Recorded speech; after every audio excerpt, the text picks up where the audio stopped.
গ্রাম বাংলার ঐতিহ্যবাহী হাডুডু খেলা।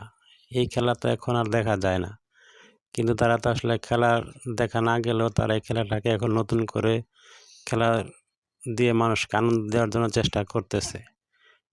অনেকেই তারা এই খেলা ছোটোবেলায় দেখে নাই, কিন্তু না দেখেও খেলার যেই ভঙ্গিমা বুঝতে পারতেছি তারা আসলেই অনেক পরিশ্রম করে এবং অনেক মনোযোগ দিয়ে খেলাটা খেলতেছে।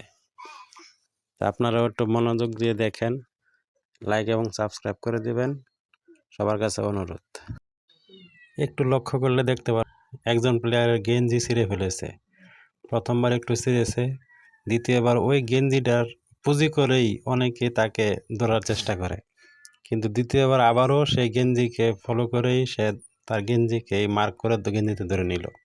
তারপর গেঞ্জিটা আরও একটু ছিঁড়ে গেল, তৃতীয়বারের মাথায় আবারও ওই গেঞ্জিকেই টার্গেট করলো এবং তাকে ব্ল্যাকমেল করে আসলে গেঞ্জিটা দিয়েই গেঞ্জিটা ছিঁড়ে শেষ পর্যন্ত গেঞ্জিটা সে ফেলেই দিল।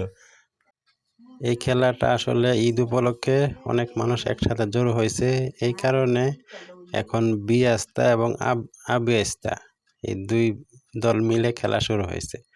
তবে খেলা শেষ পর্যন্ত জিতেছে বিয়াস্তা। আবিয়াস্তারা জিততে পারে নাই, কারণ তারা তাদের কায়দা কৌশল জানা নাই, এই কারণে অনেকেই তাদেরকে ছুঁয়ে চলে আসতে পারে। তো আমি আসলে খেলাটা দেখে খুব মজা পাইলাম।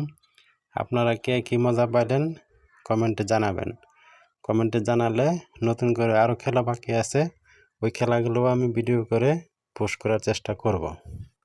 এই খেলা চলবে ঈদের 3 দিন পর্যন্ত। তো আমাদের গ্রামের অনেক মুরব্বী এই খেলা উপস্থিত আছেন, তাদের উদ্যোগে এই আয়োজন করা হয়েছে এবং যারা খেলতেছে তাদেরও খুব ইচ্ছে ছিল খেলা শেষ করবে।